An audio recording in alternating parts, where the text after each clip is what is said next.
ராம் சரண் மிகவும் மதிப்புமிக்க படமாக நினைத்து நடித்திருக்கும் திரைப்படம் தான் பெத்தி.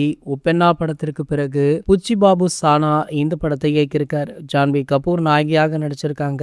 சிவராஜ்குமார், ஜெகபதி பாபு, திவ்யேன் சர்மா, ரவிகிருஷ்ணன் போன்ற பலருமே நடிச்சிருக்காங்க. Vriddhi cinemas, Sukumar writings, Mythri movie makers பேனர்களின் கீழ் வெங்கடேஷ் சதீஷ் அவர்கள் தயாரிச்சிருக்காரு. ஒரே கிராமத்து எமோஷனல் டிராமாவையும் ஸ்போர்ட்ஸையுமே மையமாக வைத்து எடுக்கப்பட்ட இந்த படம் ரசிகர்களை கவர்ந்ததா அப்படின்ற தகவல் தற்போது வெளியாகி சோசியல் மீடியாக்கள்ல வைரலுமே ஆகிட்டு இருக்கு. விஜயநகரம் காட்டுப்பகுதி அருகே உள்ள ஒரு மலை கிராமத்துல பெத்தி மிகவும் பிரபலமானவர். எந்த விளையாட்டு என்றாலுமே அங்கு பெத்தியுடைய பெயர் தான் ஒலிக்கும். ஒலிம்பிக்ல இந்தியா 2 பதக்கங்களை மட்டுமே வென்றதால மத்திய அமைச்சர் அதிகாரிகளையும் தேர்வாளர்களையுமே கடுமையாக திட்டாரு. நல்ல வீரர்களை உருவாக்க வேண்டும் அப்படின்னு எச்சரிக்கிறாரு. இதனால விளையாட்டு தேர்வாளர் ஊராக சென்று வீரர்களை தேடுறாங்க. விஜயநகரம் அருகே யாரிடம் கேட்டாலுமே பெத்தியுடைய பெயரை தான் சொல்றாங்க. அதனால பெத்தியை பற்றி தெரிந்து கொள்ள அவர் விரும்புறாரு. அதன் பிறகு பெத்தியை கண்டுபிடித்து பெத்தி அவர்களை வைத்து இந்தியா பல பதக்கங்களை வென்றதா இல்லையா அப்படின்றது தான் இந்த படத்துடைய கதையா. படத்திற்கு பாசிட்டிவான விமர்சனங்கள் வந்து கொண்டிருக்கு. இன்னொரு பக்கம் பாத்தீங்கன்னா